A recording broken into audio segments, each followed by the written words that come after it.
solving linear equations in one variable. You can click the links in the description below to go to specific parts of the video, although I highly recommend watching every example as you may learn something from each one of them.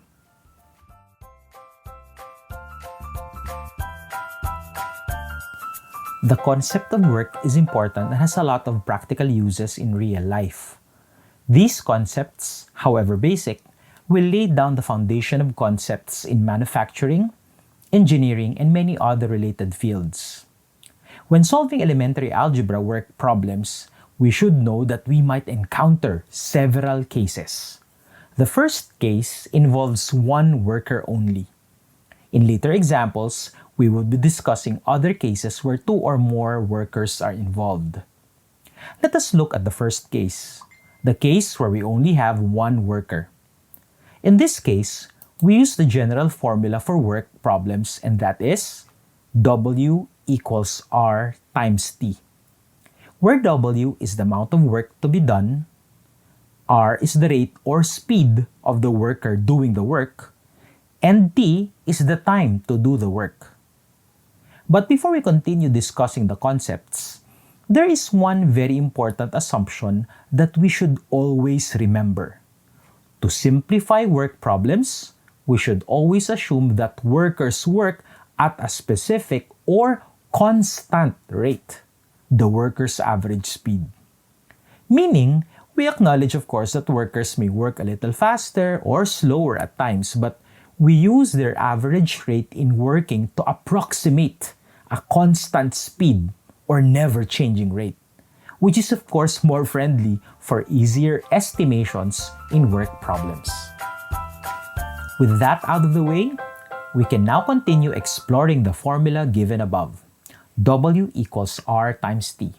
From this, we know we can get the work done by simply multiplying the rate and time. But what if we are looking for the rate? What formula can we use? We know, of course, that W, R, and T are numerical values.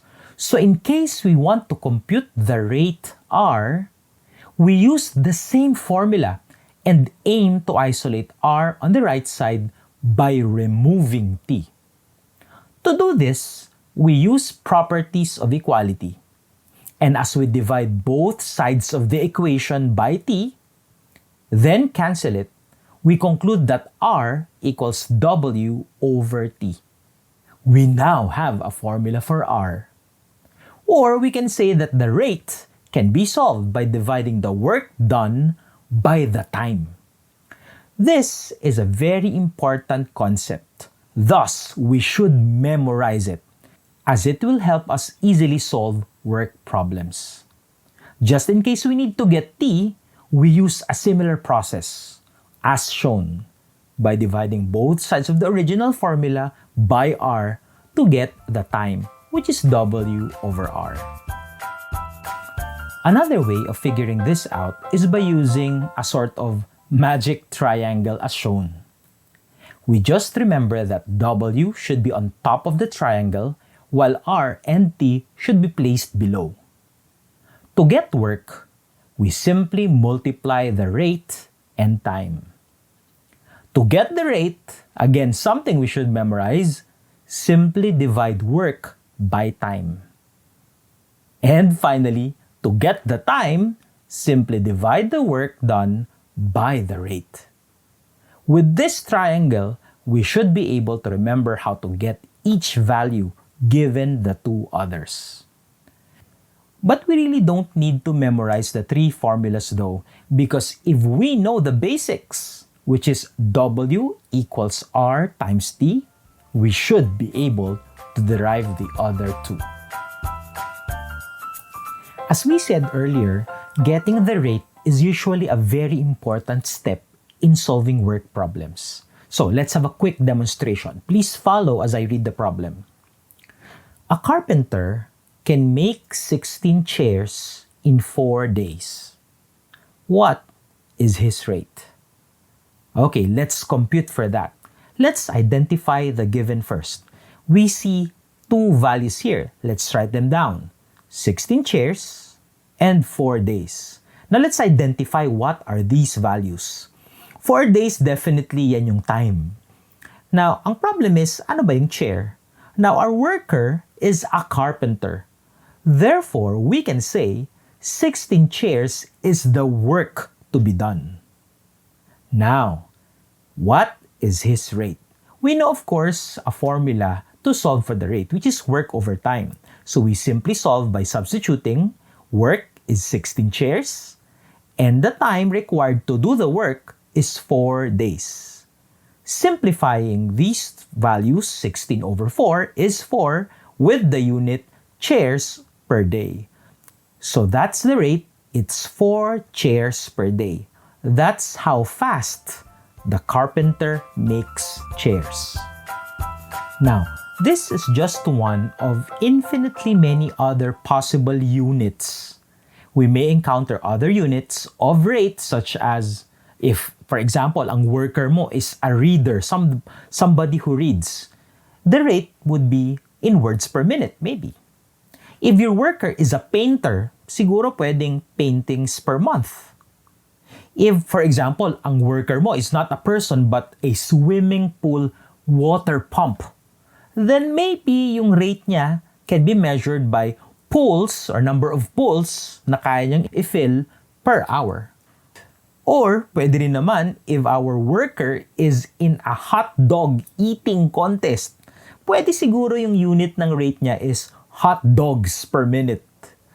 Again, these are just some of the many possibilities. Now we're ready for our first example. Let's try and read example number 1. Please follow. OJ can eat 2 pieces of chocolate in 30 minutes. How many minutes can he finish 5 pieces? Take note, 2 pieces of chocolate in 30 minutes, and we're looking for the number of minutes to finish 5 pieces. Now you can pause this video so you can read it again. Now, does this look familiar? Notice that we have 2 values being compared. The first value is the number of pieces of chocolate, and the second value is the number of minutes. Now, if we try and observe, these 2 values are related. The more pieces of chocolate, of course, more minutes, and less pieces of chocolate, less minutes to eat that. Di ba pwedeng isolve ito using ratio and proportion? Well, let's try. Subukan natin. We have 2 pieces of chocolate is to 30 minutes. Now, 5 pieces yung given. So, how many minutes kung 5 pieces? We can set this as x. Maalala nyo how to solve this? But before we solve this, we know of course that we should check the units. Are they consistent? So, 2 pieces, 5 pieces. Parehong pieces ang unit. No problem with that. And then, minutes, and of course, we're looking for the time. Therefore, it should also be in minutes. So, consistent units. Therefore, pwede nating tanggalin yung units and convert them to something that we can solve. So, converting this part into fraction and simply remove the units na. We have 2 is to 30 while 5 is to x. Now, we can solve for x by cross multiplication. Now, let's move x to the top and let's move 30 to the top. Doing this will make sure that x is in the numerator. This is called cross multiplication. Remember that? Multiplying, we now have 2 times x is equal to 30 times 5 by cross multiplication. But we're not yet done. We haven't isolated x yet. So to remove 2, we simply divide both sides by 2.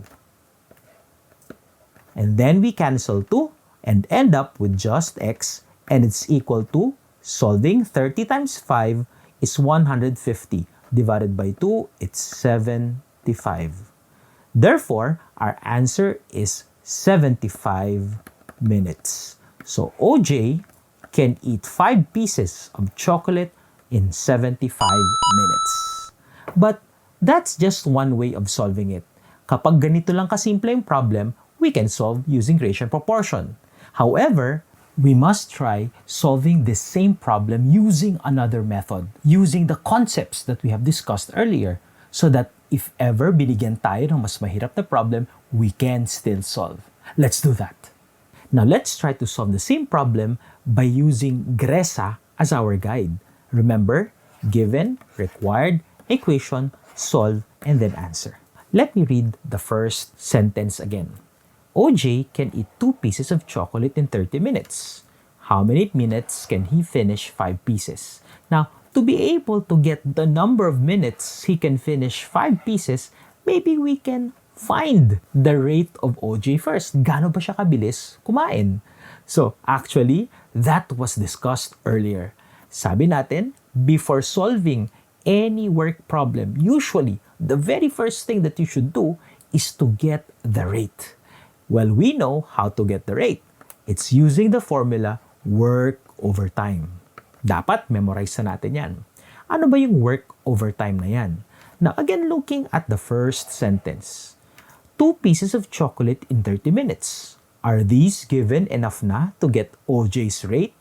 Well, yes, because T should be 30. Replacing T with 30 minutes. Ano ba yung kayang gawin or work to be done ni OJ ng 30 minutes? 2 pieces of chocolate. Wow! As you can see, eating chocolate is now a work. Sige, let's try and do that. He can finish 2 pieces of chocolate in 30 minutes. That is his rate. But we have to simplify this first. 2 over 30 is the same thing as 1 over 15. In effect, we're just saying OJ can eat 1 piece of chocolate in 15 minutes. Now, first step done. We have computed OJ's rate na. Now, the question is, how many minutes? Maybe we can let X be the time or the number of minutes he can finish 5 pieces. Now, let's try to identify the given. We already computed for the rate. But before anything else, it's a good habit to always write the units because units can help us check whether we are doing the correct operations. So, the rate here, let me write, should be pieces per minute. And of course, we know that the time is measured in minutes. Now, let's plug in values. We already know OJ's rate, and it's equal to 1 over 15. The time we have set to be represented by X. So let's write that. Now, how do we get the work done? Can we recall the formula? Of course, we know the equation. It should be work is equal to rate times time. Now, let's check whether our formula is correct or not. According to this formula, to get the work, we should multiply rate and time. So let's try and do that here by looking at the units. We multiply pieces per minute times minutes. Now, of course, you can treat this like a fraction. Diba may denominator dyan na 1? So, multiplying the numerators, pieces times minutes, and then minutes times 1, actually, you can see that we can eventually cancel minutes and end up with pieces, correct? Our units must be correct. The work done is measured in the number of pieces. And we can now write the work to be done, which is 5 pieces. Let me write that here.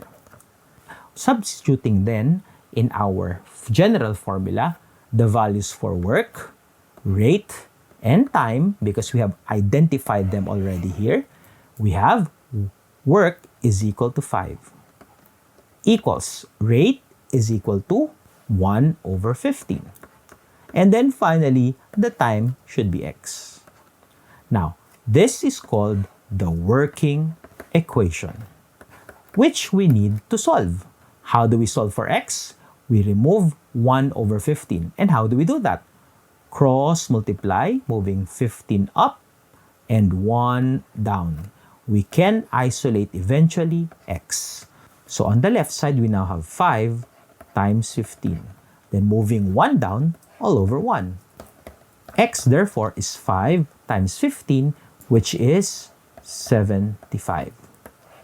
Now, what are we looking for? The number of minutes. And X, as you can see here, is the number of minutes. Therefore, we write the time OJ can eat 5 pieces is represented by X, which can be substituted with 75. And what's the unit?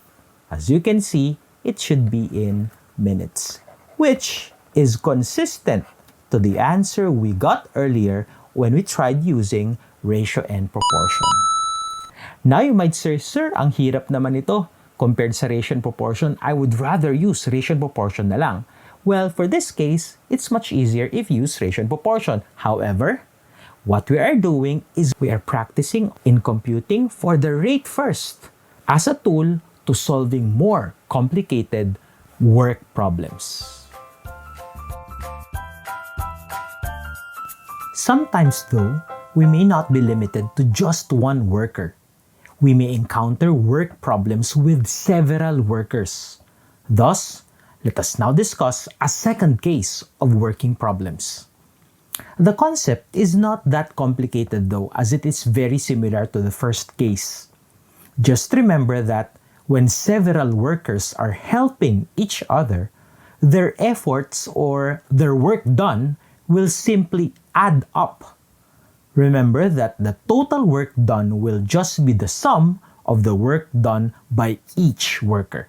Meaning, when you have several workers, A, B, and C, their total output will just be the work done by A plus the work done by B plus the work done by worker C, and so on, in case there are more.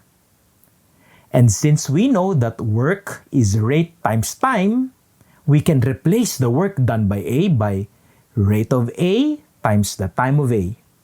We can replace the work done by B by rate of B times the time of B spent working.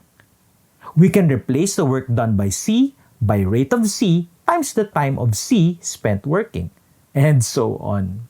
Thus, this will be the general formula for several workers helping each other. Madali lang i-memorize, ano? We're now ready for the examples. Let's answer example number 2. Please follow as I read. Working alone, pump A can fill a tank in 4 hours, while pump B, a second pump, can fill the same tank in 12 hours. As you can see here, we have 2 workers. We have pump A and pump B. A can fill up the tank in 4 hours, while B alone can fill up the tank in 12 hours. Now, the question is, if they work together, how long can they fill the empty tank? Now, let's try to visualize the problem by showing you this figure. So, we have a tank here, and we have pumps A and B. Now, familiar ba kayo kung ano itsura ng water tank? Now, you might see this sa bahay ninyo.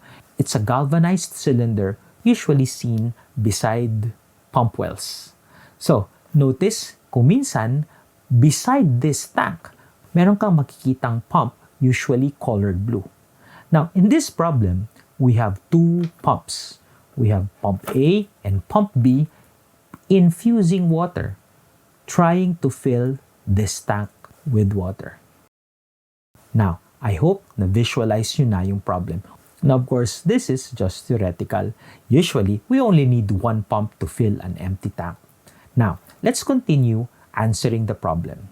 As we said earlier, we have to get the rate first. Establish gaano kabilis mag-pump in ng water sa tank yung 2 pumps. And how do you get that? It's using the formula work over time. And maybe we can check kung anong units. Ano ba ang work to be done? We know the time, of course, it's measured in hours. Pero ano ba yung kailangan nilang i-accomplish? It's to fill this tank. Maybe we can use the units tank per hour as our rate. And let's try to do that. Let's plug in the units for the rate so that we can check later. It's measured in tank per hour. And then the time, of course, is measured in hour. So, as you will use later, we know that rate times time is equal to the work done. So multiplying these units, we will be able to cancel yung hours and end up with tank, which is the correct unit for the work to be done. let's complete this table. We have two workers here. We have pumps A and B. Now, getting the rate, we need to read the problem again.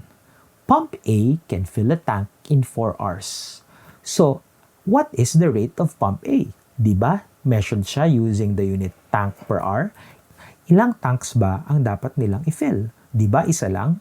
So, the value of the rate of pump A is 1 tank per how many hours? 4 hours. Looking at the given for pump B, we have 1 tank. Dapat kaya niyang punuin in how many hours? In 12 hours. Observing, pump A is a faster or a more powerful pump compared to pump B because in just 4 hours, mapupuno na niya yung tank, while B takes 12 hours pa. Continuing, ang tanong is, if they work together, now we are looking for the time which can be the variable x. So let me write here, they worked together and they started together. Therefore, we opened them at the same time. By the time they filled the tank, pareho po ang working hours ni pump A and pump B. Hence, they can be both represented as x. Now, completing the table, we know that work is rate times time. So we simply multiply these two values. We have 1/4 times x, 1/12 times x. This now will represent the work done by pump A and the work done by pump B. Now, of course, we have two workers here, hence the general formula, the total work done, and since they are helping each other, we add their work. So we have work done by pump A plus the work done by pump B. Replacing these values by looking at these columns because they would represent the work done by each pump. Ano po ang work done by A? It's 1/4 times x. Plus, ano po ang work done ni B? It's 1/12 times x. Now, the question is, what's the total work to be done? Ilan bang tanks ang kailangan nilang i-fill up? Of course, we know that there's only 1 tank, therefore, we write 1 here. It's 1 tank to be filled up by these two. This now is what we call the working equation. It's something that we need to solve. Now, there are many ways of solving for x here. But the most efficient is, as you can see, we have fractions.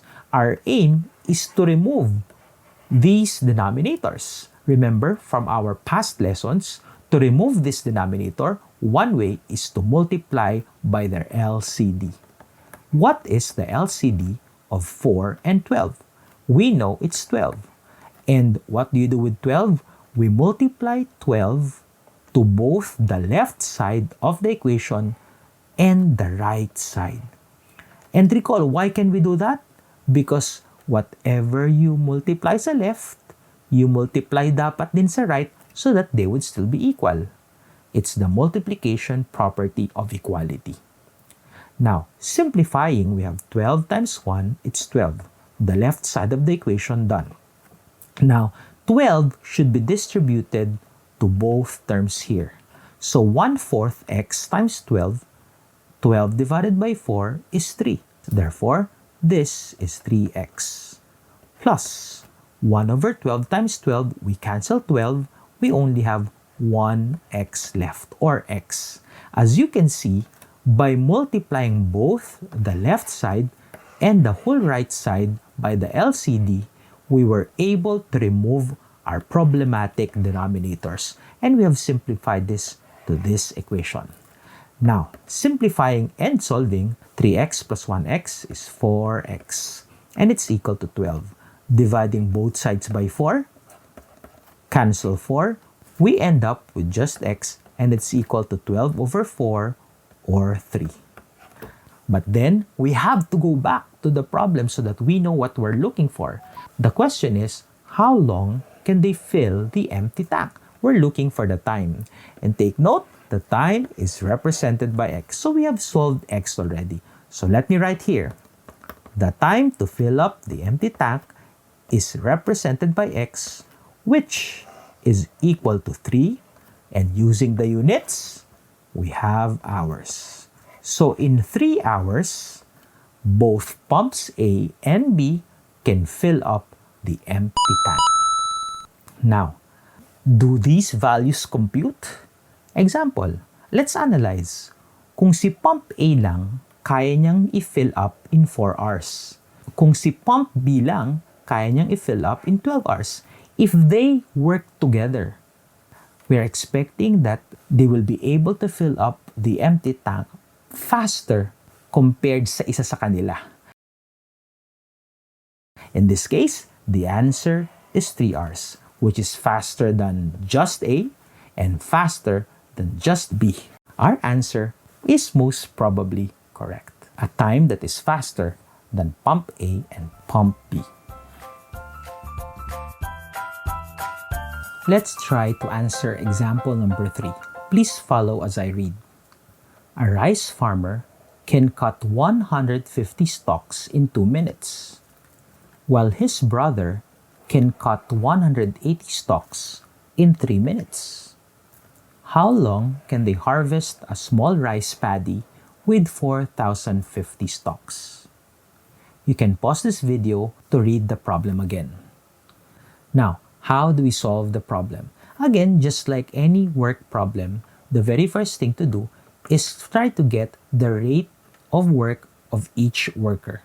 Now, the rate can be solved by work over time. Now, looking at the problem, what is the unit to be used? As you can see, the time is measured in minutes. And then, what is the work to be done? They need to cut stalks. That means the work can be measured in the number of stalks that they'll be able to cut. Now, let's use that to plug in the unit for the rate here. And it's stalks per minute. Now, of course, the unit of time used is in minutes. We know that we should use the formula work is rate times time. Therefore, checking the work to be done, we multiply these two, cancel minutes, and end up with stalks. And that's the unit for work in this particular problem.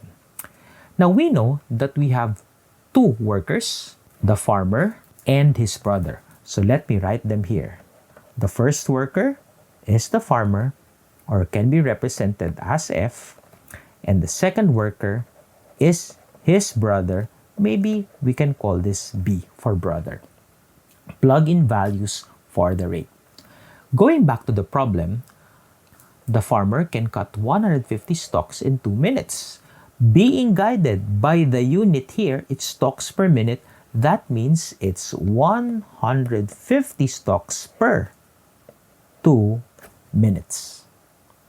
While the brother can cut 180 stalks in 3 minutes. Again, being guided by this unit, it's stalks per minute. Therefore, we write 180 stalks per 3 minutes. The question is, how long can they harvest a small rice paddy with 4,050 stalks? So we're looking for the time. So to get that, maybe we can represent that time with X. Since they work together at the same time, the time spent cutting stalks of the farmer should be equal to the time spent cutting stalks by the brother. Hence, they are both represented by the variable X. Solving for the work done, we simply multiply these two values. We have 150 over 2 times X. This value, when multiplied, is 180 over 3 times X. But of course, we can simplify this to 150 over 2, it's 75X. This can also be simplified, 180 over 3, it's 60X. This now represents the work done by the farmer and the work done by the brother. Following our equation, we know of course that the total work done, since they are helping each other, is just their sum. So it's work done by the farmer represented by WF plus work done by the brother represented by WB. Let's be guided by this formula. Sum of their work done. Of course, we should replace these values with the appropriate representations. Work done by the farmer we know is 75x, plus work done by the brother we know is 60x. And then, looking back at our problem, we can get the total work by reading the last sentence. How long can they harvest a small rice paddy with 4,050 stalks? So in the end, they need to cut 4,050 stalks. This now is called our working equation. Solving, we have 4,050 is equal to 75x plus 60x is 135x. Dividing both sides by 135 so that we'll be able to isolate x, cancel, we end up with x equal to 30. But let's go back to the problem to know what we're looking for.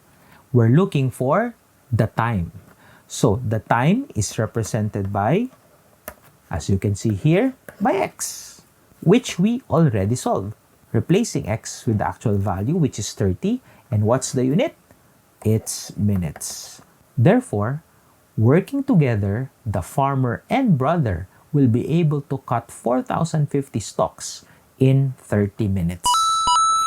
But before we finally leave this problem, let's try to analyze. What if we are asked instead, how many of these 4,050 stalks were cut by the rice farmer? Or maybe, how many of these 4,050 stalks were cut by the brother? We get that by looking at the work done. We know, of course, that it's represented, the work done by the farmer, by 75x. So, we know x is 30. Replacing x with 30, we have 75 times 30, which is 2,250. That means, out of this 4,050 stalks, the farmer was able to cut 2,250 stalks. Now, checking, just in case we're looking for the number of stalks cut by the brother, we have 60 times x. Replacing x with 30, we have 1,800 stalks. And if you want to check what's the total number of stalks, it would be 4,050 stalks, which is consistent with what is given. That's how you solve this problem.